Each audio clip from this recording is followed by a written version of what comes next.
Retrouvez tous nos contenus sur YouTube et sur les différentes plateformes. Et si vous voulez nous soutenir, un petit like nous aide beaucoup.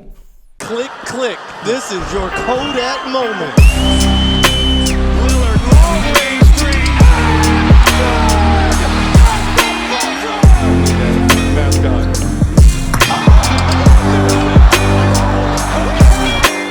Salut à tous, on se retrouve pour un nouvel épisode de Beyond the Hoops.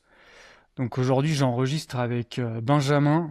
Du coup on va faire la preview une preview un peu surprise. Enfin, moi en tant que fan des Sixers, je m'attendais pas du tout à ce que mon équipe passe le premier tour. Pour moi Boston était archi favori, mais du coup on va faire la preview de New York Philly. C'est un peu les retrouvailles, hein. C'est un peu une petite rivalité, je trouve, qui commence à s'installer. En plus, les effectifs ont pas tellement bougé. Il y a eu quelques changements quand même. Du côté des Sixers, il y avait pas Paul George. Du côté des Knicks, Kat n'était pas là. C'était encore quand il y avait Hartenstein, tout ça. Mais bon, il y a toujours Bronson, il y a toujours Josh Hart, il y a toujours un peu les joueurs de Villanova. Donc il y a un peu cette rivalité. Je trouve que ça va être intéressant à regarder en tout cas. Donc du coup, comme je vous l'ai dit, je suis avec Ben. Ben, comment Salut ça tout va? le monde, ça va super. Jusqu'à ce matin, on était dans le doute pour savoir qui les Knicks allaient affronter. C'est vrai que on a vu beaucoup de braquettes avec Boston en finale de conf, voire finale Ouais. NBA. Donc au premier abord, cette demi-finale paraît être une grosse surprise. Et je sais pas ce que t'en penses, mais vu comment ça se dessine au vu des blessures, etc., des autres équipes qualifiées, c'est peut-être pour l'instant la demi-finale de conf la plus intéressante, la plus hypante, parce que bon, avec les Lakers, avec Luka blessé, Ant et DiVincenzo blessés, et bon, je parle même pas de l'autre demi-finale de conf qu'on va avoir à l'Est, qui peut être catastrophique. Moi, c'est au-delà du fait que je suis fan d'une des deux équipes, c'est celle sur le papier qui peut être le plus cool, quoi. Ouais, je suis d'accord. Je suis d'accord. J'avoue que ça m'aurait un peu déplu. Enfin, ça m'aurait un peu saoulé de revoir un New York, un New York Boston. On l'a déjà vu l'année dernière. C'est vrai que des fois j'aime bien voir des séries différentes. Tu vois, surtout que je trouve que c'est tactiquement tu peux avoir vraiment des trucs intéressants. On va en parler là, mais entre Philly et New York, c'est un peu des équipes qui ont certains compromis. Donc souvent quand t'as des compromis, des choix à faire. Bah t'as toujours des trucs en fait intéressants à regarder, puis il y a quand même le talent, quoi. Je veux dire, si en tout cas le roster des Sixers reste en santé, ça peut être vraiment cool parce que bah t'as des joueurs quand même, des joueurs stars, ce qui est quand même un peu essentiel, tu Ouais, vois, dans une carrément. série de playoffs. Moi c'est vrai que moi dès qu'un joueur star se blesse dans une série, ouais, je trouve que ça perd tout son intérêt, tu vois. J'en parle souvent en off là en ce moment de la série Spurs-Wolves aurait Ouais, je pu suis être d'accord. géniale, mais moi je trouve que sans Edwards, franchement, ça perd toute sa saveur, quoi. Ça devient tout de suite ultra déséquilibré. Ouais, C'est moins d'autant plus intéressant, quoi. quand enfin, on n'est pas là pour parler de cette série-là, mais quand t'as les Wolves qui se reposent tellement sur ce mec-là. Ouais, donc c'est vrai qu'il y a des séries, surtout quand c'est le porteur de balle principal qui est blessé, qui est l'initiateur offensif, enfin, l'initiateur offensif qui est blessé. Bon, c'est vrai que ça enlève beaucoup d'intérêt à la série, parce que bon, t'as beau avoir une équipe cool, un peu musclée, qui met du cœur dans son jeu, tu vois vite que sur cette match, les limites apparaissent au bout d'un moment, quoi. Bah ouais, c'est ça. Bah surtout, je trouve, avec les défenses actuelles qui sont de plus en plus, on resserre le terrain. Si t'as pas un ball handling de qualité, bah tout de suite, ça devient compliqué, quoi. Ouais, Je clairement. pense que c'est un peu ce qui a manqué à Boston d'ailleurs, parce que bah, les joueurs un peu gadgets, les Pritchard, les joueurs comme ça, c'est cool en saison régulière, ça rend des services, mais après arriver en playoff, bah ça demande un niveau supérieur, quoi. Et du coup, forcément, tu le vois. C'est Clairement, clair. clairement. C'est clair. Bah du coup, je pense qu'on peut rentrer un peu dans cette preview. On va déjà démarrer un peu. Qu'est-ce que nous a appris un peu ce premier tour? Je pense qu'on va commencer par New York. Ouais. Je vais te lancer du coup. Donc, les Knicks ont finalement gagné la série 4-2. C'est vrai que ça a pas hyper bien démarré, parce que je crois qu'Atlanta menait 2-1, si je me C'est ça trompe pas. exactement, ouais. Mais par contre, c'est vrai qu'il y a eu un ajustement à un moment des Knicks qui après ils ont déroulé. Il y a eu même des larges scores, puis au final ils ont fini tranquillement à 4-2. Ouais, bah c'est ça. En fait, la série, elle se coupe vraiment en deux temps. Déjà ceux qui sont intéressés par ce qui s'est passé entre Atlanta et New York, on a fait un bilan après le Game 4 avec Ben. Donc voilà, n'hésitez pas à aller l'écouter. Mais pour faire simple, il y a eu 3 premiers matchs qui ont été un peu mal géré de la part de Mike Brown et de son staff, avec un premier match que tu gagnes mais qui t'installe dans une sorte de faux rythme, et ensuite les deuxième et troisième matchs qui sont assez mauvais de la part de New York, notamment offensivement, avec un Jalen Brunson qui, comme sur les playoffs précédents, a eu beaucoup de balles en main, mais a fait pas mal de pertes de balles avec un Dyson Daniels sur son dos. Il avait du mal à s'en sortir. 4 qui étaient très peu trouvés. En fait, on nourrissait le jeu de transition d'Atlanta qui leur a permis de gagner pas mal de matchs pendant la deuxième partie de saison. Et donc, tu te retrouves mené 2-1 parce qu'il y a McCollum qui fait deux fins de match clutch, game 2, game 3, qui fait que tu perds de 1 point le game 2 et le game 3. Et donc, entre le game 3 et le game 4, gros ajustement de Mike Brown, que ce soit offensif ou défensif. Défensivement, tu mets Brunson sur Dyson Daniels. Et à partir de là où tu remets 4 sur Onyeka Okongwu et Brunson sur Dyson Daniel, un peu les joueurs à leur position affrontent leur adversaire naturel, si je puis dire. Et donc tu te retrouves avec Atlanta qui est obligé un peu d'utiliser Dyson Daniel en poseur d'écran pour essayer d'impliquer Brunson. Et donc tu décides un peu de edge McCollum quand c'est lui qui est initiateur, ce qui fait que Dyson Daniel se retrouve beaucoup plus avec le ballon en main que ce qui, je pense, était prévu dans le plan de base, ce qui fait que leur attaque est un peu enrayée, déjà que sur demi-terrain était pas bonne de base.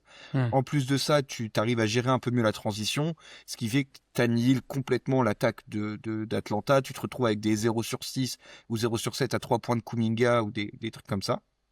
Donc ça, c'est le côté défensif de New York. Et côté offensif, tu t'instaures beaucoup plus une cat offense, si on peut dire ça. Tu te trouves beaucoup plus en tête de raquette, donc t'écartes naturellement le Onyeka Okongwu du panier. T'as beaucoup plus de jeux de création off-ball, que ce soit de Brunson, Anunoby, Hart, etc. Ce qui fait que tu te retrouves avec, je crois que c'est l'équipe du premier tour qui va le plus en fréquence au panier. Parce qu'en fait, tu te retrouves avec des boulevards que tu n'avais pas sur les 2-3 premiers matchs.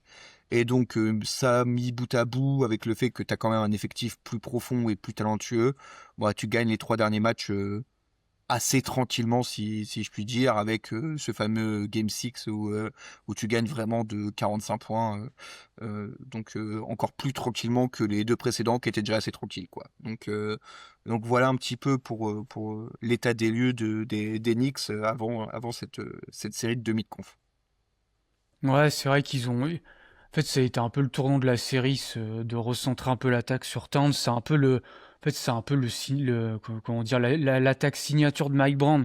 C'est ce qu'il faisait beaucoup à Sacramento avec Sabonis, de jouer un peu, ça s'appelle la Princeton Offense, où en fait tout passe un peu par le big, et puis t'as tous ces jeux d'écran, où en fait c'est des jeux de main à main, des trucs comme ça. L'avantage que ça, en fait, c'est que ça permet d'attirer le big adverse loin du cercle, et du coup, t'as toutes ces coupes, etc. Ce qui fait que je pense que c'est pour ça que New York a eu beaucoup de tirs au panier. Et en plus, ce qui est cool, c'est qu'il dit tir au panier, dit les tirs les plus rentables du basket, tout simplement. Et en plus, je trouve que Atlanta, la défense, c'est cool, mais c'était un peu leur défaut, je trouve, de pas avoir vraiment de protection de cercle. Ouais. Okongwu, c'est pas un bon protecteur de cercle. Johnson, c'est un peu pareil. Puis je trouve que Johnson est un peu moins bon défensivement que les autres années, parce que je pense qu'il emmagasine un tel usage maintenant en attaque que forcément, il laisse un peu des plumes pour la défense. Mais en plus, Atlanta, je pense que c'est une telle équipe à compromis. Déjà, tu peux attaquer McCollum, c'est pas mal ce que les Knicks ont fait aussi. Ouais. Et puis, le fait que t'aies Daniel, je trouve ça te plombe quand même pas mal ton attaque, quoi. Tu peux l'abandonner. Enfin, en fait, tout devient un compromis. Et le problème, c'est que t'es quand même obligé de le faire jouer, parce que si tu veux ralentir Brunson, c'est un peu l'archétype de joueur qui gêne Bronson, les joueurs un peu longs comme ça qui sont très bons navigateurs d'écran. Je me rappelle, Oscar Thompson avait fait un taf assez monstrueux l'année dernière avec Détroit. Sauf que c'est toujours le problème de ces joueurs-là, c'est que c'est des joueurs à compromis. Tu peux pas les faire jouer 35 minutes par match. Ce qui fait que on n'est pas ce que je dis souvent, on n'est pas en NFL, tu sais, où en NFL t'as une escouade offensive et une escouade défensive. Ouais. Au basket, faut que tu sois faut que tu apportes un minimum des deux côtés du terrain, sinon sinon tu auras un faible temps de jeu et puis voilà quoi, tu pourras pas défendre, tu auras un moins bon défenseur sur toi, ce qui fait que c'est aussi comme ça, je pense que les Knicks ont trouvé la solution. Ouais, exactement.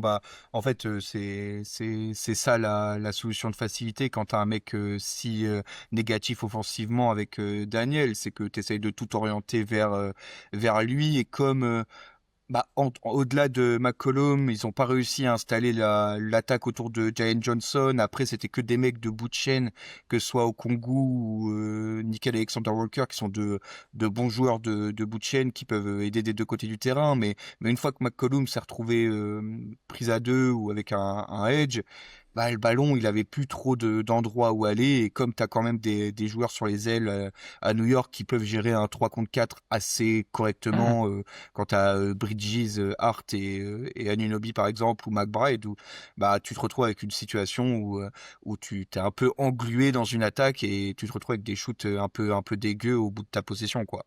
Donc c'est vrai que la disposition la façon dont est fait le roster d'Atlanta a bien arrangé les Knicks sur cette deuxième partie de série, mais quand même, en tant que fan, j'ai été un peu rassuré de voir que les 3 derniers matchs, t'avais quand même une marge assez évidente, et on va parier sur le fait que le début de série, c'était une histoire de mise en place et d'adaptation, quoi. Ouais, je pense que c'est ça. Et puis ils ont pas mal attaqué Bronson, mais je pense que le problème, tu vois, c'était McCollum c'était un peu le seul ball handler d'Atlanta qui pouvait le faire. Clairement, ouais. Mais bon, McCollum, on le sait, c'est pas un top créateur, quoi. Il y a beaucoup de limites dans son profil, il y a pas de playmaking, c'est vraiment que du shot making. Donc oui, c'est bien sur un ou deux matchs, il a fait pencher la balance.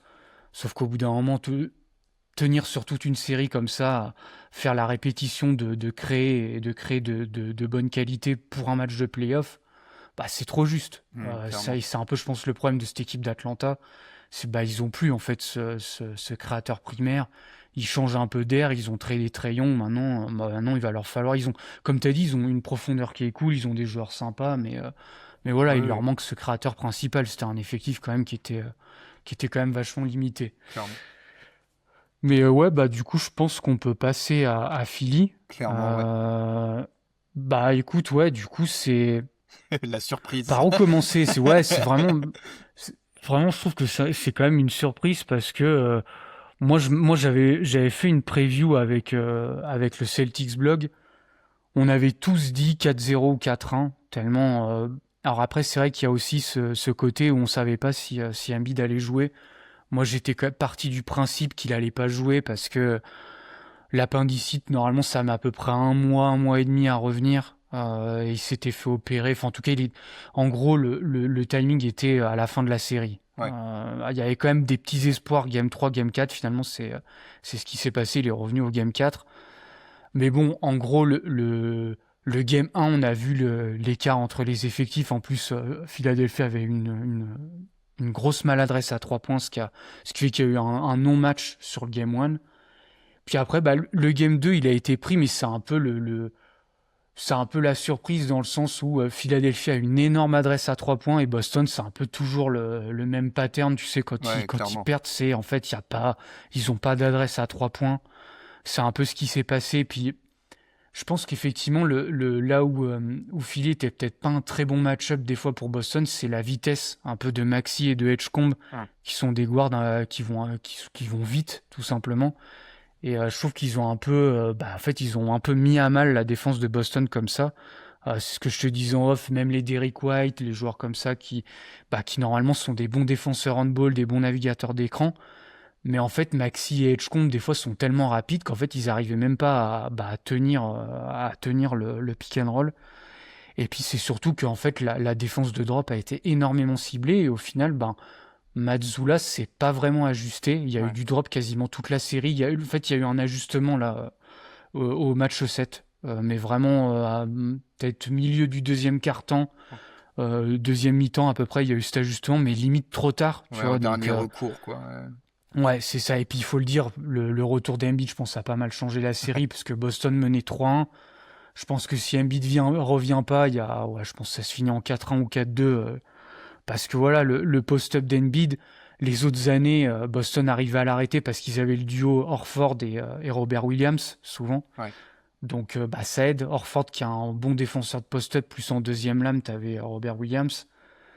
Là, faut dire que Boston, ils ont perdu énormément de joueurs. Il y a plus Porzingis, il y a plus Horford. Même le premier rideau où il y avait Jrue Holiday, les joueurs comme ça. Ils pouvaient faire pas mal de switch all. En fait, ils avaient une diversité de schémas. Ouais. Et le truc, c'est qu'aujourd'hui, on le voit, Neemias Queta, les joueurs comme ça, c'est cool en saison régulière, je pense, mais arrivé en playoff, en fait, ça a montré ses limites. Et puis, Philadelphie, je pense qu'il y a aussi moi, ce qui m'a peut-être le plus surpris, c'est, même si c'est pas non plus totalement une surprise, mais c'est la défense. Parce que je trouve que la défense a été très irrégulière en saison régulière. En fait, je trouve que tu avais une défense quand il y avait Paul George et une défense quand il était pas là. Quand il était pas là, c'était assez catastrophique. Parce que tout ce qui est défense off-ball, c'était très mauvais. Et en fait, quand il était là, je trouve qu'il arrivait un peu à te stabiliser tout ça. Parce que ça reste toujours un formidable défenseur off-ball pour un peu colmater les brèches, j'ai envie de dire. Mais c'est vrai que là, j'ai trouvé que les Edgecombe, qui est un bon défenseur, c'est ce que je dis aussi dans la conversation QI, même Maxi, tu vois, qui est Clairement. bon. Je vais pas dire que c'est non plus un excellent défenseur, mais le fait qu'il ait pris du poids et qu'il soit beaucoup plus costaud, qu'il arrive à tenir en fait des joueurs comme Tatum ou Brown on ball, en fait ça change complètement la donne parce que du coup Clairement. Philadelphie acceptait que Maxi switch sur eux et en fait t'avais pas de décalage créé comme ça. Donc du coup en fait Boston dans son jeu d'attaque de mismatch était un peu enrayé. Ce qui fait qu'en fait, tu t'es retrouvé à Boston, c'est ce que je disais, le truc classique de tu les forces à des tirs. En fait, ils ont eu très peu de tirs dans les corners. En fait, ils ont pris énormément leurs tirs sur la ligne à 3 points, mais hors des Ouais. corners, et beaucoup de pull-up. Et c'est un peu comme ça aussi que les Knicks avaient gagné la saison dernière, où Clairement. Boston prenait énormément de pull-up. Là, je trouve que c'est un peu le même pattern qui s'est répété, où ils n'ont pas été adroits, mais parce que en fait ils ont été forcés à du shot making, il y a eu très très peu de drive et très très peu de tirs au cercle.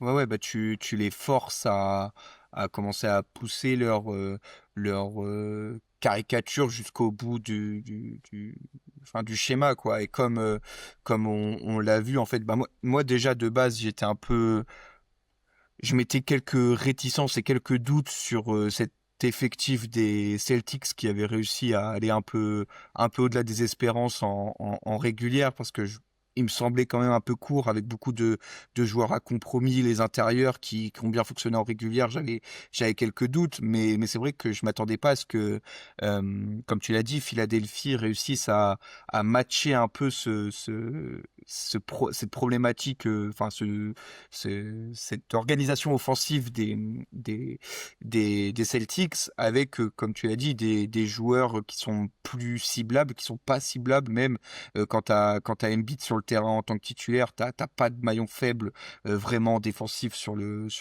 terrain. Et comme tu l'as dit, le retour de Embiid a complètement changé la donne parce que le drop, tu te le fais détruire, en fait. Tu te le fais exploser. Voilà, on l'a vu dans le Game 7, il y a eu 3 ou 4 fois où Embiid, il se retrouve avec son long mid. Mais en fait, il rentre tout le temps. Du coup, t'es trop bas. Du coup, t'essayes de t'adapter, peut-être en switchant ou en jouant en enlevant ton big, et tu te retrouves du coup avec Embiid qui cherche en post-up Jaylen Brown.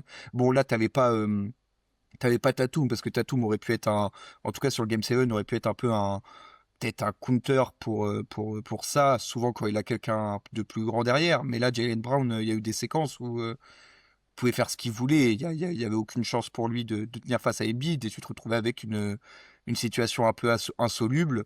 Et comme tu l'as dit, en plus, bah, t'as Maxey ou Paul George en tant que connecteur offensif qui, un peu plus qu'un connecteur, qui fait un travail monstrueux.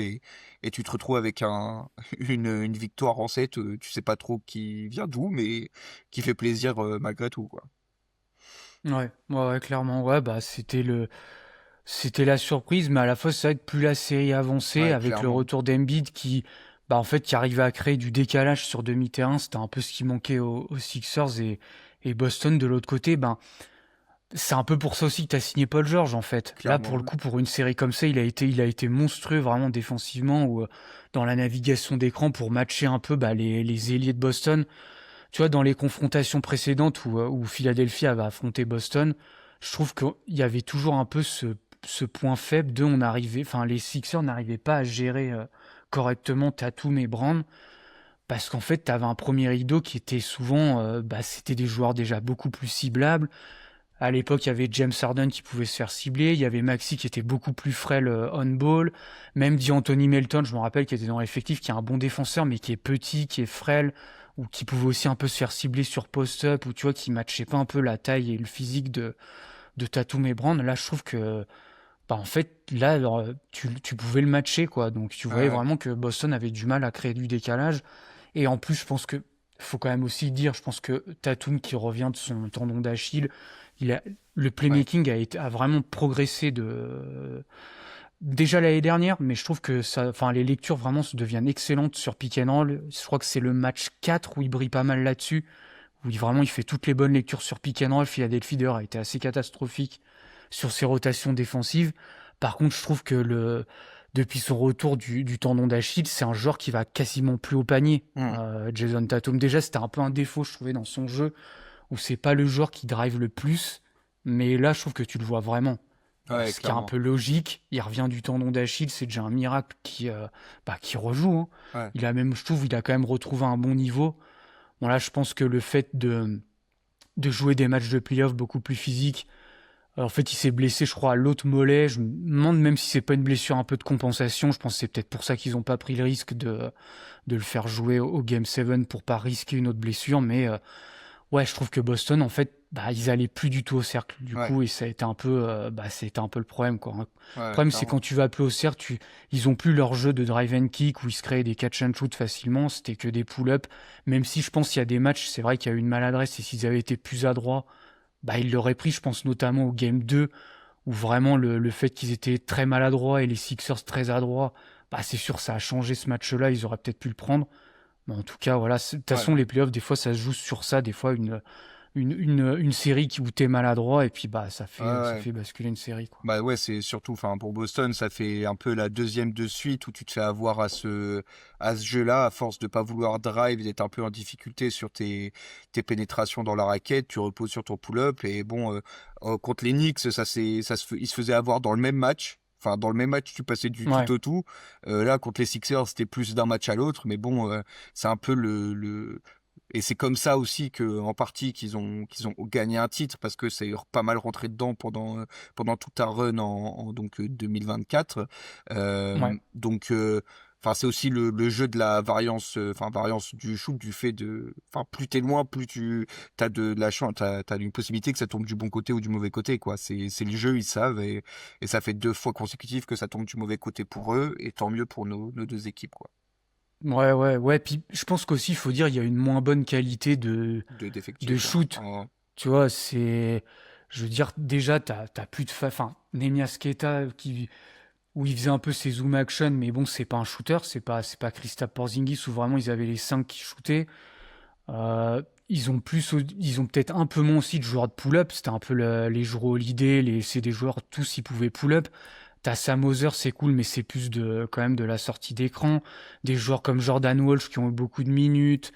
Bon là, Hugo Gonzalez a joué que là, mais tu vois, c'est pas des Ouais, joueurs clairement. qui ont un shoot ultra fiable. Donc je pense qu'au bout d'un moment, Ouais, ben, ouais. puis même Derrick White, c'est un peu un joueur, je trouve, qui a variance, tu vois, plus que des fois certains autres. C'est un joueur qui peut vite avoir des séquences où le shoot va pas du tout rentrer. C'est un peu ce qui s'est passé, j'ai trouvé, lors de cette série. Et des fois, bah, un role-player qui rentre pas ses shoots et bah, des fois, tu peux perdre des séries comme ça, quoi. Ouais, clairement, clairement, clairement. Bah écoute, je pense qu'on peut rentrer dans un peu dans la match-up hein, Ouais. entre New York et Philly. Du coup, je passe sur, du coup, on va faire ça un peu en mode ping-pong. Du coup, je vais te laisser démarrer. Ouais. Ah, pour moi, l'un des points essentiels et qui est peut-être là où je suis le plus intéressé, c'est la défense new-yorkaise, notamment du pick and roll de Philly. Parce que on a vu que Philly l'ont pas mal utilisé pendant les playoffs. Je crois que sur les playoffs, ils sont premiers en fréquence pour le pick and roll ball handler et ils sont sixième en fréquence pour le pick and roll rollman, sachant que Embiid a raté 3 matchs, je crois que c'est ça. Ouais. Voilà, sachant que les stats du rollman, ça prend en compte aussi le pop.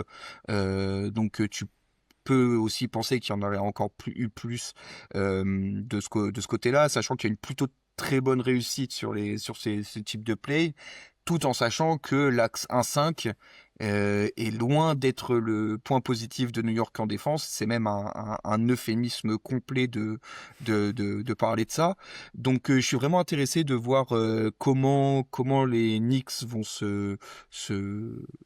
essayer de cacher les deux en même temps. Est-ce que on va continuer à surfer sur le fait que Kat est plutôt en progression défensive. Il a fait une plutôt bonne série défensifs avec de la protection de cercle que j'avais pas vu de sa part depuis un bon moment. Est-ce que c'était lié à la faiblesse des Hawks? Peut-être. Est-ce que c'est une progression de sa part? Je ne sais pas. Donc, je suis intéressé de voir ça. Est-ce que tu joues en deep drop, mais du coup, tu laisses des possibilités à Embiid de mettre ses petits shooters à mi-distance non-stop? Enfin, voilà. Moi, c'est ce point-là principal qui me questionne et qui, à titre personnel, m'inquiète un peu. Ouais, je l'avais noté également. Tu vois, dans mes notes, j'avais mis comment New York va défendre le pick and roll Maxi Embiid. Parce que c'est un peu une interrogation que j'ai. Tu vois, j'ai même mis pour rebondir un peu, je vais pas répéter ce que tu as dit, mais je me suis même posé la question, est-ce que tu vois, un Mitchell Robinson pour avoir plus de temps de jeu, Ouais.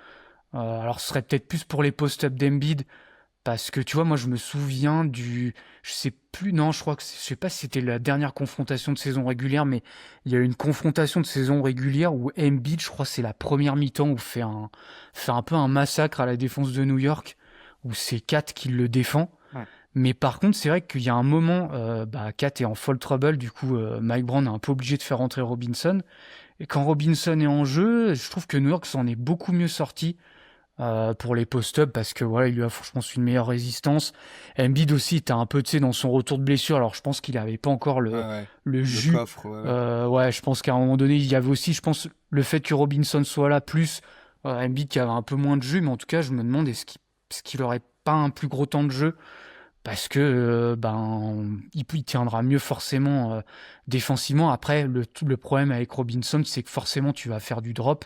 Ouais. Et si tu fais du drop, ça va ouvrir un peu le jeu à deux entre Embiid et Maxi, où on l'a vu contre Boston, où Ouais, c'est c'était voilà le dévastateur. truc. Ouais. C'est ça. En fait, je trouve que c'est un peu la pire couverture que tu peux offrir. Enfin, la meilleure. Ça dépend dans quel sens tu es à Maxi. C'est un peu la couverture qu'il préfère parce que il a son pull-up à 3 points, en fait. Puis c'est aussi la couverture qui lui permet un peu de prendre de la vitesse, Ouais. de finir au cercle s'il arrive un peu à prendre de vitesse le big. Donc ouais, je sais pas trop comment Mike Brown va gérer un peu ça. Est-ce qu'il va préférer Kat? Est-ce qu'il va mettre plus de Robinson? Toi, j'ai même mis, est-ce qu'il pourrait tenter du Anunoby en roamer sur Oubre, par exemple, Ouais, moi j'ai pensé pour un peu aussi. Ouais, protéger ouais. le cercle, tu vois? Donc, ça va être intéressant de voir un peu qu'est-ce qui va être fait. Il y avait aussi, je crois, il y avait eu du ice qui avait été fait, où en fait tu forces sur ligne de fond. Les Celtics l'ont beaucoup fait aussi en ajustement, donc je suis curieux de voir ça. Ouais, qu'est-ce que va faire New York sur le pick and roll. Ouais. Ouais, tu peux avoir aussi, il a un peu testé contre Atlanta les line-up à deux bigs. Comme ça, Ouais. tu peux un peu densifier la raquette en mettant les deux bigs. Et c'est vrai que, bon, Mitchell Robinson, c'est pas Gobert, mais on a déjà vu que Kat était plutôt à l'aise défensivement dans cette situation à deux bigs. Alors, ça te coûte de l'autre côté du terrain, on y reviendra plus tard, mais ça peut aussi être un plan qui peut être utilisé. Donc ouais, il y a plusieurs plusieurs petits points qui sont intéressants et aussi voir comment tu défends juste Maxey parce que c'est vrai que Maxey comme tu l'as dit, c'est quelqu'un qui va très très vite quand il se rappelle qu'il a de la vitesse. Il est un peu dévastateur. Est-ce que tu essayes de cacher Brunson en le mettant sur Kelly Oubre? Mais si tu le mets sur Kelly Oubre et que Kelly Oubre se met dans le corner, bah t'as plus de protection de cercle secondaire, un peu comme les Knicks ont un peu forcé McCollum à rester le long de la ligne de fond et du coup les aides étaient complètement annihilées. Est-ce que tu mets, comme tu l'as dit, Anunoby sur Kelly Oubre, mais du coup, tu as Brunson qui va se retrouver impliqué avec Maxey à un moment forcément, et c'est un peu problématique. Il y a beaucoup de questions qui se posent de ce côté-là du terrain, quoi. Ouais, ouais, bah moi, tu vois, je vais enchaîner avec une que j'avais, parce que c'est un peu lié à ça. J'ai mis Philly aura, je pense, pas mal de cibles à attaquer. Donc c'est un peu lié à ça où bon, on en a un peu parlé. Il y a le post-up d'Embiid, comment il va être défendu. Est-ce que les Knicks vont garder plus 4 ou est-ce qu'ils vont directement mettre Robinson, peut-être pas avec plus de temps de jeu. Est-ce qu'ils vont venir doubler, faire ce genre de choses, tu vois, doubler à partir de Kelly Oubre. Enfin, je suis curieux de voir un peu comment ça va être défendu. Il y a aussi un truc que les Phillies a énormément fait, c'est Paul George qui a beaucoup attaqué les mismatchs de Boston. Ouais. Les Sam Hauser, même Derrick White, parce que Derrick White est quand même plus petit. Donc souvent, Paul George shootait par-dessus. Là, avec les Knicks, il aura, tu vois, est-ce que je pense qu'ils vont essayer de forcer des switches sur Brunson, Ouais. sur des joueurs comme ça. Est-ce qu'il va essayer aussi de faire du pick and roll pour Paul George? Donc il y aura un peu aussi cette option-là. Et puis ouais, qui va un peu garder qui, t'en as un peu parlé, mais ouais, j'ai mis est-ce que Bronson il sera sur Kelly Oubre parce que ce sera un peu le meilleur moyen de le cacher parce que oui, Kelly Oubre peut un peu faire du drive, mais bon, je pense que c'est pas du drive de bonne qualité, donc le meilleur je pense moyen de le cacher c'est de le mettre sur Oubre, mais moi je me souviens alors je me rappelle plus quel match c'était en saison régulière, mais je me rappelle d'un où directement Mike Brown avait mis Bronson sur VJ Edgecombe. Sauf que je trouve que le problème de ça, c'est que VJ il peut l'attaquer aussi frontalement. Clairement, ouais. Parce que je trouve que le truc qu'a Philly qui est cool et peut-être qu'ils avaient pas les autres années, c'est que t'as quand même pas mal de ball handlers. Ouais, clairement, tu vois, ouais. t'as Maxi, Paul George, VJ Edgecombe. Alors c'est pas de la qualité tier 1 hein, pour tout le monde. Hein. Même Maxi, tu vois, a ses défauts. Edgecombe aussi, mais c'est des joueurs qui peuvent attaquer quand même sur drive. Et ça suffit Donc, pour attaquer Brunson, ouais. Exactement, c'est ça. C'est, tu vois, même, il s'est fait plus, c'était au game 2 où Edgecombe a un peu pris feu parce qu'il attaquait le drop de Boston. Là, il pourrait faire un peu pareil. Donc, c'est un peu ça, tu vois. Comment New York va un peu gérer ça, tu vois. Est-ce qu'ils vont mettre Brunson sur Oubre ou sur VJ, mais du coup, ça t'oblige un peu à des compromis où, si tu le mets pas sur Oubre, il va être sur VJ, mais si tu veux mettre Anunoby sur Oubre pour faire du roaming, c'est un peu ce truc-là. Puis c'est pareil, j'ai mis aussi qui va défendre Maxi. Ouais. Tu vois, parce que je sais que les playoffs où on s'était rencontrés, là, c'était il y a 2 ans, non, maintenant, Ouais, c'était il y a 2 ans. 2023, 2024, Ouais. je crois, ouais. Je m'en rappelle que Thibodeau avait démarré avec Anunoby sur Maxi, mais le problème c'est que ça n'avait pas trop marché parce que Anunoby se faisait un peu déborder parce que Maxi est ultra rapide. Et ce qui va commencer avec Mikal Bridges, qui a été beaucoup fait dans les confrontations, parce qu'à cette époque-là, il n'y avait pas encore Mikal, mais depuis que Mikal est arrivé, il a beaucoup mis Bridges, mais Bridges, je le trouve aussi pas ultra discipliné dans la navigation d'écran, dans les trucs comme ça. Est-ce qu'il va mettre Josh Hart ou tu vois, j'ai mis est-ce que McBride aussi pourrait pas démarrer tu vois, dans certains matchs parce que c'est peut-être même lui le meilleur finalement défenseur du point d'attaque. Tu vois, je sais pas ce que t'en penses. Ouais, non, je suis complètement d'accord. En fait, le Maxey, c'est typiquement le genre de profil problématique pour la défense des Knicks parce que les Knicks ont un peu construit leur effectif pour défendre Boston dans l'idée. C'est que tu as des mecs qui défendent trop bien les wings. Donc, les profils type Paul George, t'es assez à l'aise pour les défendre parce que tu arriveras toujours même s'il se retrouve à un moment à part s'il se retrouve pardon à un moment sur Brunson, mais que ce soit Hart, Anunoby ou Bridges, c'est un peu des profils qui peuvent plus ou moins matché avec Paul George. Par contre, c'est vrai que Maxi et tous ces petits porteurs de balles dragster, si je puis dire comme ça, bah en fait, nous, on n'a pas du tout ce profil d'excellents suiveurs d'écran, à part peut-être Alvarado, qui pourrait peut-être avoir un peu plus de temps de jeu en mission défensive, mais ça me semble quand même un peu compliqué de le mettre en longue durée sur Maxi. Donc ouais, je pense que en fait, l'axe Maxi Embiid est assez problématique parce que enfin, pour revenir un peu sur ce que tu as dit à un moment, comme je disais, si tu te retrouves avec Brunson sur Oubre, qui est la meilleure option, qui paraît être la meilleure option, bah en fait, tu mets Oubre dans un corner et tu t'essayes de sortir 4 du drop et tu as des boulevards comme ça a été le cas face aux Hawks dans l'autre sens, quoi. Donc c'est vrai que c'est un peu problématique et je sais pas trop comment ils peuvent faire, enfin, contrer ça. Est-ce que ils vont essayer ouais, je sais pas, de jouer comme on l'a dit avec deux bigs? Est-ce que ils vont mettre Anunoby, essayer un peu Anunoby sur Embiid avec un big derrière, un peu comme le faisaient les Celtics avec Tatum, ce qui peut être une option aussi, mais du coup tu te retrouves avec toujours la question de Maxi derrière. Enfin, en fait, tu as toujours un des deux où tu sais pas trop comment t'en sortir, quoi. Ouais, c'est vrai. Ouais, bah c'est un peu le dilemme de. Bah, Maxis a toujours fait des bons matchs contre New York parce que je pense que c'est un peu un. Comme tu l'as bien dit, c'est un effectif qui lui correspond bien dans le sens où il y a personne un peu pour matcher sa vitesse, pour un peu. Puis c'est pareil, est-ce que tu vas pouvoir vraiment faire du edge?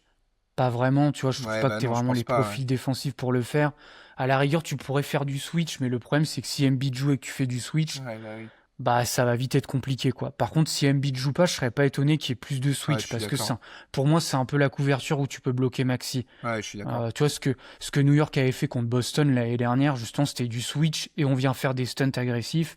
Ça c'est un truc que je vois bien si Embiid joue pas. Par contre, si Embiid joue, tu vas te tirer une balle dans le pied parce que Embiid en fait t'es obligé de le défendre en drop parce que Bah le oui. problème c'est que tu veux pas lui laisser un 4 contre 3 sur du edge et tu veux pas non plus switcher parce qu'il aura un mismatch tout cuit quoi. Donc Ouais. c'est un peu le dilemme, ouais. Ouais. T'as Ouais, vas-y, sûrement. ouais. Ok, vas-y.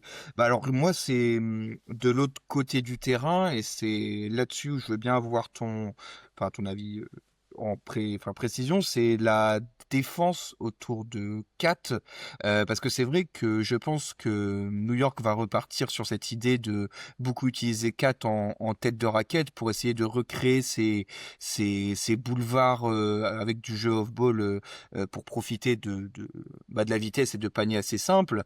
Et je me demandais quel bilan toi tu tirais de la série défensive d'Embiid. Est-ce que pour toi il a toujours cette protection d'arceau élite qui serait un peu un contre à cette technique, enfin à cette tactique qui peut mettre en difficulté, notamment quand tu as des mecs comme Okongwu qui peuvent pas trop faire l'essuie-glace entre Kat et le panier parce qu'ils ont pas trop la verticalité. Comment toi tu te positionnes? Est-ce que tu vois une couverture défensive qui peut contrer les Knicks de ce côté-là?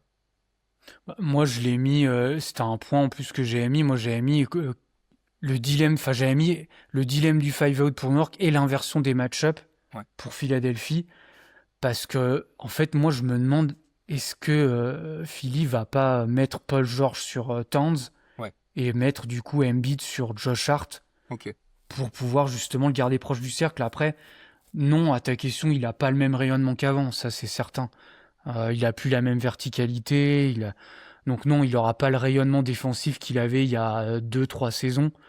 Mais par contre, je pense que c'est peut-être le meilleur choix à faire parce Ouais, que si tu le fais défendre en drop, je pense que ça peut mal se passer. ouais, clairement. Déjà que même avant, je tiens à le dire, Embiid en drop, il se faisait souvent cibler, hein. Ouais, Même s'il était bon dans cette couverture-là, mais le problème c'est que bah tu laisses une poche d'espace quoi. Et pour des joueurs comme Bronson, ben c'est vite compliqué, tu vois, si tu leur laisses un peu cet espace-là, eux, ils en profitent aussi. Donc Même à l'époque où il était encore très très bon défensivement, c'était souvent une couverture où il pouvait se faire cibler. Moi, j'ai toujours trouvé meilleur quand il était en roamer. Bah, je crois que pareil, il y a une des confrontations contre New York en saison régulière où justement Nick Nurse a fait un excellent travail là-dessus, où en fait il faisait plein de switch off ball pour garder Embiid le plus proche du panier. Donc je serais pas étonné aussi qu'il fasse ça.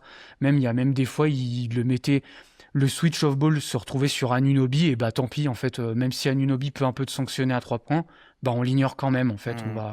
On va protéger le cercle. Donc moi je serais pas étonné que Nick Nurse reparte un peu sur cette stratégie-là. Je sais pas si ça sera fait dès le début, mais peut-être que au début, tu vois, il va tester de le mettre sur 4 et voir comment ça se passe. Par contre, s'il voit que ça se passe pas très bien et qu'il est ciblé sur drop, bah, je pense que il va vite le mettre en roamer et le mettre proche du cercle parce que même si c'est plus le protecteur de panier d'avant, le garder proche du cercle, il a quand même toujours un peu ses instincts, il aura Bien toujours sûr, quand même un ouais. peu un impact au panier que plutôt que de se faire cibler Le sur, quatre sur points, pick and roll, je pense que ce serait vraiment le pire truc, ouais. ouais, clairement. Après, c'est là où moi je serais intéressé de voir si euh, Mike Brown décide de vraiment drastiquement réduire le temps de jeu de Josh Hart pour passer en vrai Ouais, five out.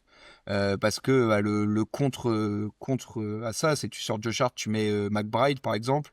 Et bah là, du coup, la question se posera peut-être un peu plus, ou tu fais le choix de maintenir ça, mais tu te retrouves avec pas mal de shoots ouverts, sachant que New York est la meilleure équipe en shoot dans le corner de la ligue, et ils en trouvent régulièrement, enfin, c'est en fréquence, c'est les numéros 1, et j'ai pas en tête la réussite, mais bon, t'es pas mal.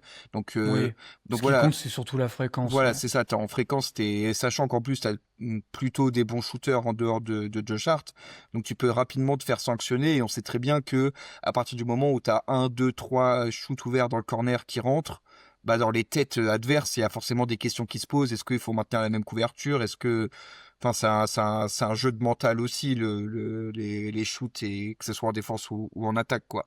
Donc moi, je me demande vraiment si un jour il fera ce choix de laisser un peu de Josh Hart de côté pour favoriser les shooters, ou continuer à, comme il l'a fait, l'impliquer en, en poseur d'écran, ou parfois en early offense en même porteur d'écran, en poseur d'écran ou en porteur de balle, pardon, euh, pour essayer de lui enlever ce défaut de shoot qui fait qu'en fait tu as tous comment dire, les big protecteurs de cercle qui se mettent sur lui, quoi. Donc c'est vrai que je suis intrigué de voir ça, voir s'il y aura ces ajustements-là. Ouais, bah surtout que la fréquence des corners à 3 points, c'est un des trucs que faisait le plus mal Philadelphie en saison régulière. Ouais. 24e sur 30, c'est un truc que j'avais relevé avant la série contre Boston, parce que justement les Celtics c'était bon là-dedans. Mais tu vois, par contre, bah pendant la série, Philadelphie s'est ajusté, a Ouais, fait un voilà. super travail pour limiter les corners à 3 points. Donc du coup, je sais plus trop quoi en penser, parce Ouais. que oui, d'un point de vue stat, effectivement, c'est un truc sur lequel New York pourra appuyer. Sauf que je trouve la Et- défense de Philadelphie ressemble pas du tout. Enfin, je- le problème, c'est qu'ils ont tellement joué en étant. Paul George a eu 25 matchs quand même de suspension. ouais. Embiid a eu des gros trous d'absence. Donc en fait, Je trouve tu t'y Philly, retrouves un peu. c'est l'une des équipes qui est le plus dur à analyser entre la saison Oui, régulière et les playoffs, parce que c'est pour t'as, ça. Donc, t'as des mecs comme ouais, Adem Bona qui ont joué plus de 1000 minutes que là tu vois plus, parce que tout le monde est revenu c'est un peu ça. en forme, quoi. Donc c'est dur à estimer. Bah, c'est pour ça que je trouve que, en fait, tirer des conclusions sur les stats qu'on voit, même sur Cleaning the Glass, de Ouais, je suis fréquence, d'accord. où normalement c'est des trucs auxquels tu peux te fier, mais le truc, c'est que t'avais pas du tout le même effectif. Puis, je Ouais, veux dire, on clairement. parle pas de petits joueurs, on parle de Paul George et Embiid, qui ont un impact énorme, même si Embiid, comme on l'a dit, il a plus l'impact défensif d'avant, mais je veux dire, ses backups, c'est André Drummond et Adem Bona. Je veux dire, il y a Ouais. même pas photo. Enfin, et voilà, il a plus d'impact que ces joueurs-là. Défensivement, enfin, il t'apporte quand même une structure, comme je disais. Puis, je trouve que Nick Nurse, ce qui est un peu logique aussi, il a vraiment brillé. Enfin, il a vraiment, je pense, pu mettre tous ses schémas en place comme il les avait en tête quand l'équipe était au complet. Il Bien n'y en a sûr, ouais. pas eu énormément de matchs où les Sixers ont été tous là, mais j'ai à chaque fois trouvé que la défense, quand même, on voyait dans les schémas, dans ce qui était fait, que c'était les bons. Enfin, en tout cas, que c'était élite, tu vois, qu'il pouvait y avoir un Bien truc sûr, ouais. sympa à construire. Le truc, c'est qu'on l'a pas. on l'a pas beaucoup vu. Donc on verra un peu comment ils vont gérer ce truc-là. Mais ouais, moi je l'avais aussi en point c'est un peu lié à ça, quel choix va faire New York, ouais, pour le five out. Est-ce qu'ils vont mettre McBride ou pas? C'est un peu la question que je me pose. Je- L'ancien coach était beaucoup axé sur Josh Hart et il voulait pas lâcher l'affaire. Ouais. Et je trouve que ça a causé un peu des problèmes à New York. J'ai Ah, l'impression que Mike Brown, lui, il est plus dans l'ajustement, ou s'il doit faire un ajustement, j'ai l'impression qu'il le fera, tu vois. Surtout que ce qui est cool, c'est que il n'y a pas un dilemme dans le sens où tu te dis, si je fais rentrer McBride pour un five out, je vais y perdre défensivement. Parce que comme on l'a dit, peut-être que McBride, il pourra un peu t'aider aussi défensivement. ouais. Donc tu vois, je serais pas étonné que finalement, ils le mettent peut-être assez rapidement parce que au moins t'auras le vrai five out. Parce que moi, je suis toujours resté un peu sur ma faim avec New York où tu te dis, t'as quand même cet avantage concurrentiel d'avoir un pivot shooter. Sauf que le fait d'avoir Josh Hart, en fait, tu perds un peu ce truc-là parce que les équipes adverses, tu vois, Détroit l'année dernière, ils ont mis Duren sur Hart, ils ont mis Tobias Harris sur 4, et en fait, t'as perdu un peu ce truc du 5-out où en fait, le pick and roll, tu switchais, et c'était un peu. Ça a causé énormément de problèmes à New York, quoi. Ouais, non, clairement.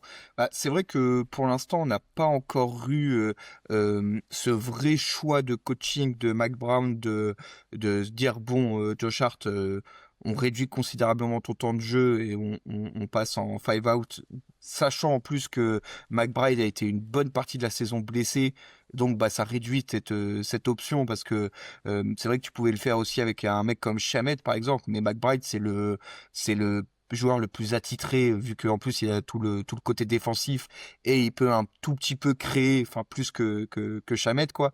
Donc tu as cette question qui se pose, mais c'est vrai que si ça n'a pas été encore fait, Mac Brown a beaucoup plus la tête d'être un coach à le faire que le précédent quoi.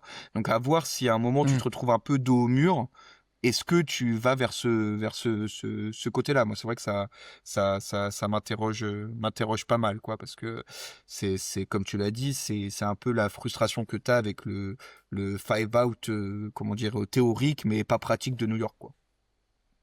Bah ouais, c'est ça, surtout que je trouve que 4 t'apporte un énorme dilemme défensif, donc au Ouais, moins, si tu peux appuyer sur un truc où peu d'équipes ont, c'est un peu dommage de pas le ouais, faire. je suis Mais d'accord.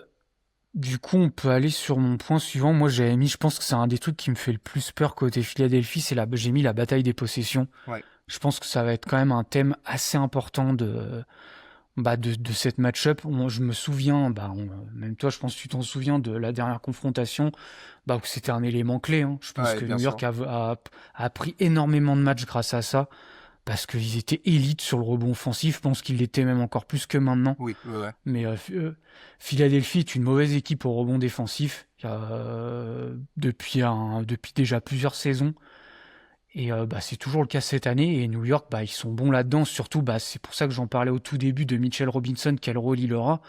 Parce qu'il peut te changer un peu la série aussi par rapport à ça, où tu peux te créer énormément de secondes chances. Ouais. Vraiment, c'est vraiment un des gros points faibles de Philly, et je trouve que c'est un des gros points forts de New York, ce rebond. Parce que tu vois, le côté turnover, les deux équipes, alors Philly est très très bon pour créer des turnovers. New York, je crois que c'est dans la moyenne, c'est pas trop leur identité. Mais sauf que New York, c'est une équipe qui protège bien Ouais. son ballon, qui crée, enfin, ils perdent pas beaucoup la balle. Philly, c'est un peu pareil. Donc, je dis pas que ce sera pas un élément clé, mais on voit moins en tout cas le côté Le gap, ouais, ouais. voilà, le gap.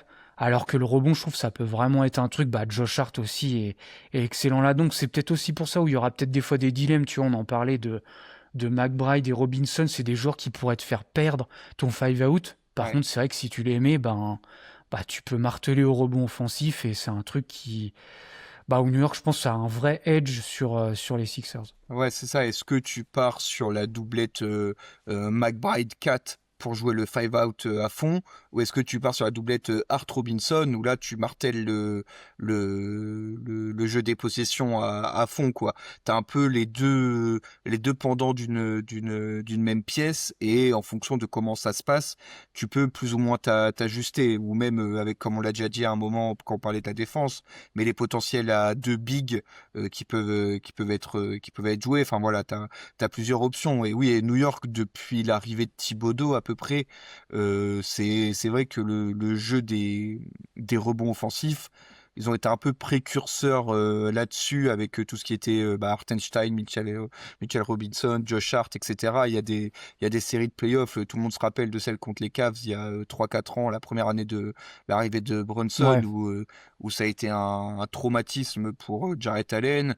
Il y a voilà celle contre Détroit, pas Détroit, contre Philly, même un peu Détroit, même si c'était un peu moins marqué. Enfin voilà, c'est vrai que c'est un critère et un point fort des Knicks depuis un moment. Donc, ça m'étonnerait pas que tu appuies là-dessus, tout en sachant que bah voilà, les joueurs de Philly et notamment leur pivot, il a beau être aussi bon offensivement qu'il est encore. Mais il a plus le jus d'avant pour aller se battre au rebond comme il pouvait le faire il y a 5 ou 6 ans, quoi. Donc c'est vrai que c'est un élément qui peut être déterminant. Ouais, ouais, bah surtout que Boston a un peu appuyé dessus pendant la série. Alors, à la fin de la série, c'était un peu. Ils ont eu un peu moins ils ont été un peu moins dominants là-dessus, mais il y a eu des matchs où vraiment. Bah, je crois que c'est le match 4 où ils en ont énormément de rebonds offensifs. Enfin, en tout cas, ils vont les chercher. Tu sens vraiment que c'est la Ouais. tactique qui est mise en place. Mais le truc pour moi, c'est que même si, tu vois, Boston a été très bon cette année, c'était une nouveauté au rebond offensif. Je trouve qu'on parle quand même pas de la même équipe. Je trouve que New York est vraiment supérieur Ouais, je suis dans ce d'accord. jeu-là. Par contre, tu vois, je me demande, est-ce que on va avoir du hack Mitch, tu vois, tout Oui, simplement. oui, c'est Parce que possible. c'est un peu un truc, je me dis, tu vois, bah, Matsue, il le faisait même en saison régulière. Ouais. Mais c'est un peu le truc, par contre, sur lequel tu peux contrer ça, c'est, bah, tu fais faute, hein. Ouais, Je sais pas combien, clairement. je crois il est Il est à à 50% non, au lancer 50%, ouais. franc. Entre Ouais. 40 Ouais. et 50, ouais. C'est fantastique. Mais Donc oui, c'est oui. vraiment le truc ouais, où tu peux peut-être, tu vois, je me dis, tu s'y rentres en jeu, bah au Bah, moins tu fais faute pour mais essayer de contrer ça, mais je me demande si ça n'avait pas été fait il y a 2 ans par Nurse déjà, hein. J'ai des c'est flashs possible, ou je sais plus si moi c'est c'est Nurse possible. ou si c'est Bickerstaff qui l'a fait l'année passée, mais enfin ça a déjà été fait en playoff jamais sur tout un match dès que le mec rentre, mais sur des séquences quand il commence vraiment à trop te saouler, tu fais du hack et t'es après 3 passages sur la ligne des lancers, quand il en a mis 2 sur 6, bah, il est obligé de sortir, quoi, un Ouais, t'es peu. obligé un peu de le sortir, Ouais, ouais. c'est ça. Ouais, c'est clair, mais c'est sûr que ça va être un dilemme, ça va être un truc à suivre, je pense, cette Ouais, bataille des possessions, surtout que je vois à New York, ils sont bons aussi pour protéger le leur, donc c'est vraiment, parce que les ouais. Sixers aussi sont un peu, enfin, Nick Nurse aime bien tout ce qui est bataille des possessions, donc il a un peu aussi ce truc d'aller attaquer le rebond offensif, mais bon, je suis pas sûr que, ce que je disais, je pense que Philadelphie aura un peu un désavantage sur cette bataille des possessions qui devient de plus en plus importante. Donc, ouais, ce sera vraiment un truc à suivre. Ouais. Moi, de mon côté, j'ai un dernier point. Je sais pas si t'en restes beaucoup, Moi, j'en ai un mais dernier aussi ok, après. bon bah parfait. Bah moi, c'était pour revenir sur le côté attaque Knicks, c'est comment quelle défense contre Jalen Brunson, parce que c'est vrai que lors de la série d'il y a 2 ans, enfin au début on a dit que les joueurs principaux étaient un peu les mêmes, mais il y a eu quelques modifications d'effectifs à Philly qui je trouve peuvent poser beaucoup plus soucis à Brunson que c'était le cas il y a 2 ans, parce qu'il y a 2 ans, il avait fait quand même une série assez incroyable en termes de scoring. Ouais. Mais là, c'est vrai que tu as ajouté dans ton effectif un Maxi qui est beaucoup plus, comme tu l'as dit, beaucoup plus moins frêle qu'il y a 2 ans, donc il peut peut-être un peu plus tenir le duel. Tu as Vijay Eshcombe, tu as Paul George, tu as, comment il s'appelle, Grimes.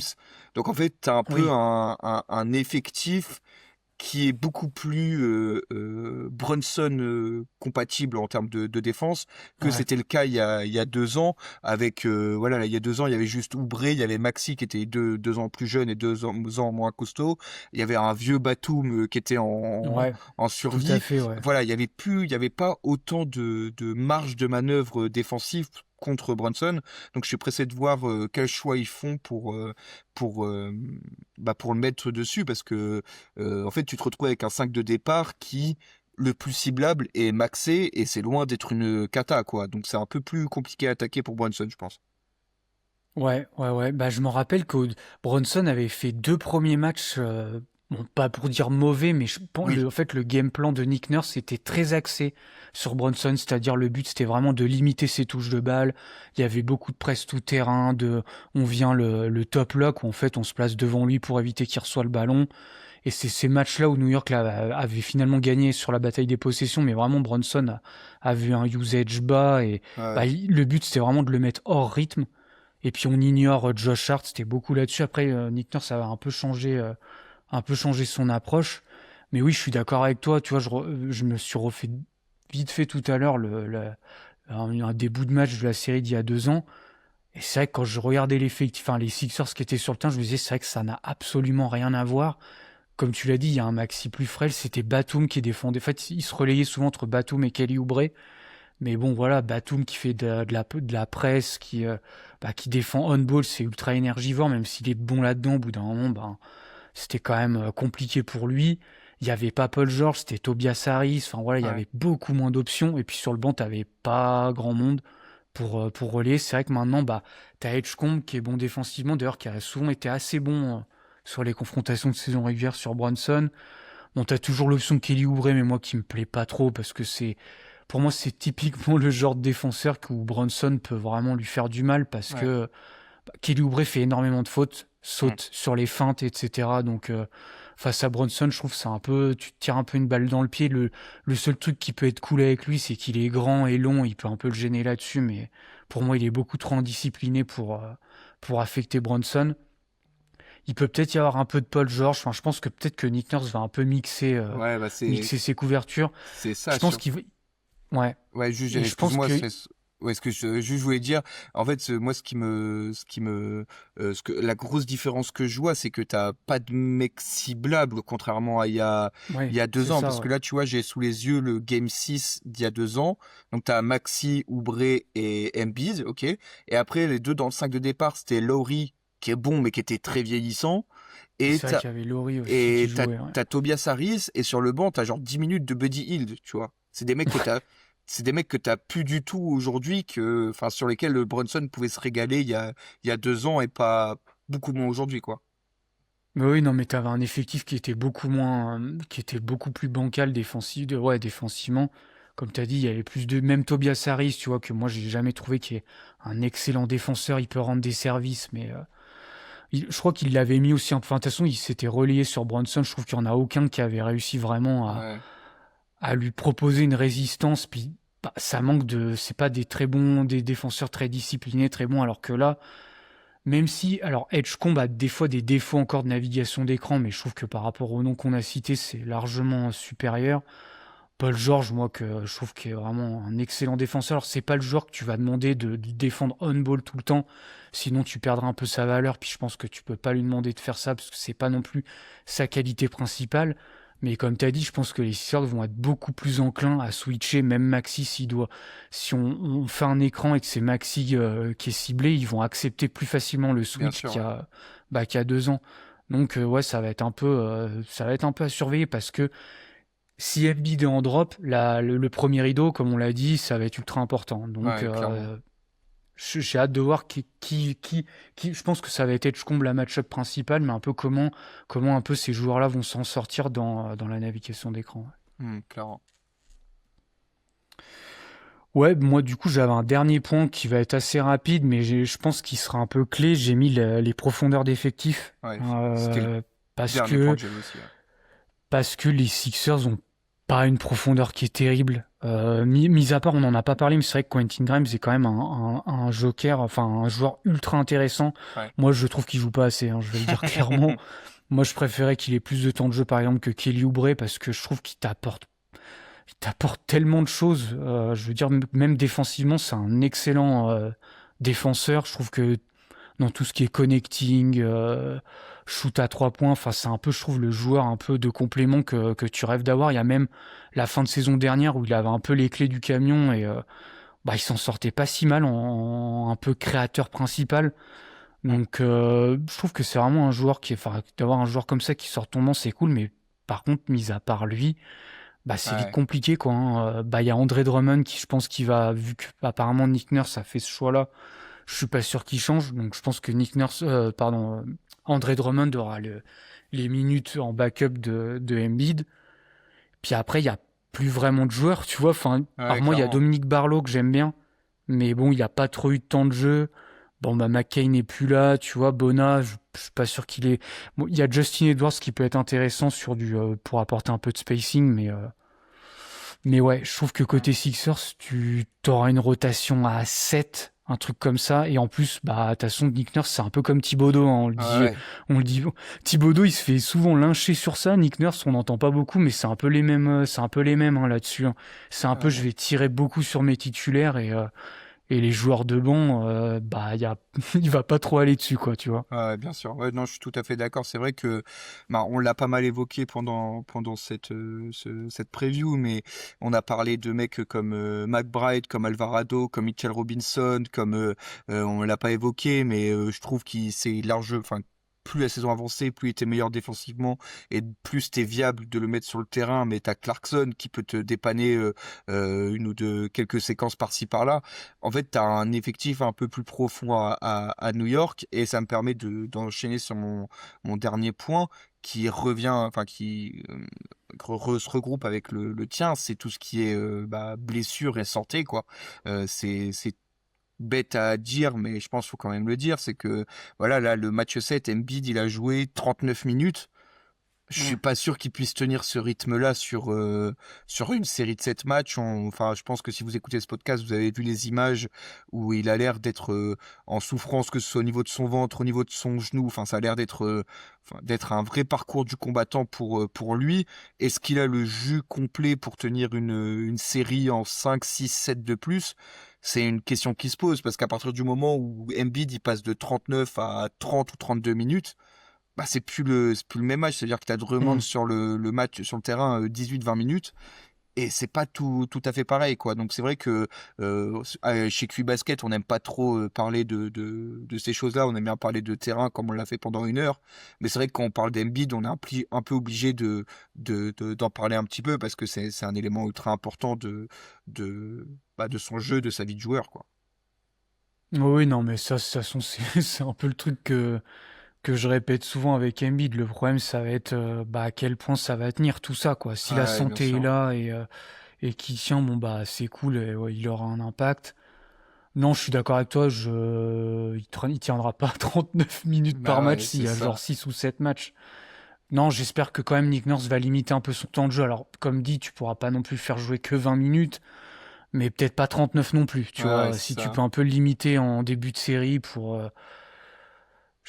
ouais, on verra, mais moi en tout cas, j'essaierai de pas trop non plus tirer sur la corde parce que voilà, c'est un joueur bah voilà, il a toujours eu un peu ce manque de moteur et en plus maintenant avec souvent les pépins physiques qu'il a, ça peut être un truc de toute façon qui peut faire basculer la Ouais, série, ouais. clairement, Ouais, ouais. très clairement. Ouais, clairement. Ouais, Bah écoute, je pense qu'on a fait le tour, hein, ouais, clairement. de nos points. Clairement, Bah écoute, clairement. on peut finir sur un prono, hein. On Ouais, peut finir sur un prono de la série. ouais. Qu'est-ce que t'en penses du coup? Alors moi, sans être très confiant, je mettrais 4-2 New York. 4 de New York parce que voilà, c'est vrai que c'est le dernier point et c'est pas celui qu'on aime le plus évoquer, mais j'ai vraiment l'impression, enfin en tout cas sur le Game 7 que j'ai vu que c'était un peu on jette toutes nos dernières forces dans la bataille et on voit comment ça se passe après et j'ai vraiment l'impression que comme on l'a dit, le fait que ce soit un roster très très resserré, t'as quand même des joueurs comme Kelly Oubre qui sont pas toujours enfin que les shoots ne tombent pas toujours du bon côté. Pareil pour Edgecombe, ça reste un joueur qu'il faut voilà, il peut avoir des matchs enfin positifs, des matchs négatifs et j'ai vraiment l'impression que malgré les compromis défensifs de New York, tu as quand même une base offensive qui devrait te maintenir à flot et en te maintenant à flot comme ça, je pense que l'effectif et la santé des joueurs de Philly est un peu trop courte pour tenir pendant toute une série, quoi. Donc 4 de New York. Ok. Écoute, pour une fois, je vais prendre un peu un risque et j'ai fait un peu comment dire, j'ai fait un peu un truc plus très, enfin plus, comment dire, j'ai pas pris de risque dans la série contre Boston où j'ai dit 4-1 Boston parce que voilà, je vais partir du principe où Embiid sera à peu près, enfin, va jouer tous les matchs et sera à peu près bien. Donc, je vais pas non plus dire une série trop longue parce que je le vois pas non plus tenir 7 matchs. Je vais dire 4-2 Sixers parce que j'ai envie d'y croire dans cette série. Je pense qu'il y a quand même pas mal de trucs favorables, comme je l'ai dit. Je pense qu'en fait, New York a beaucoup de cibles Ouais. que Philly peut attaquer. C'est un peu le truc, moi, je trouve que ça peut être un point de bascule. Et je pense que la défense peut tenir. Autant tu vois, il y a eu 4-2 la dernière confrontation, mais je crois que quand tu faisais le cumulé des scores, il y avait que 2 points d'écart, il me semble. Ouais, ouais, C'était c'était une série ultra vraiment serré. Ouais, ouais. c'était ultra Ouais, serré. ouais, clairement. Et c'est vrai que je trouve pas que l'effectif de New York soit forcément meilleur, alors que je trouve que celui de Philadelphie c'est quand même pas mal renforcé, comme on en a parlé. Après, c'est toujours pareil, hein. Faudra qu'Embiid soit en santé, c'est toujours le point important, mais je vais faire un peu le truc dans la théorie où je me dis qu'il va jouer. Ouais. Et je crois plus, enfin en tout cas j'ai envie de croire aux chances des Sixers où la défense va arriver à plutôt bien gêner New York et je pense que de l'autre côté avec un Paul George en plus qui est vraiment je trouve en forme, Ouais, je suis d'accord, ça. voilà, je vais dire 4-2 Sixers. Et bah, comme ça, il y aura un membre de QI Basket qui aura raison. Voilà. C'est déjà mieux que la preview Boston-Philly. Donc, donc on est pas mal. Et bah écoute, je crois que c'est tout bon, hein. Ça me semble tout bon également. Et ben on se retrouve peut-être, on verra, hein, ça pourrait être peut-être sympa qu'on fasse un pod en milieu de série si la série est Clairement, ouais. serrée, donc peut-être à bientôt, on reparlera peut-être série, sinon vous aurez les previews des autres séries qui arrivent bientôt. Salut à tous! Salut.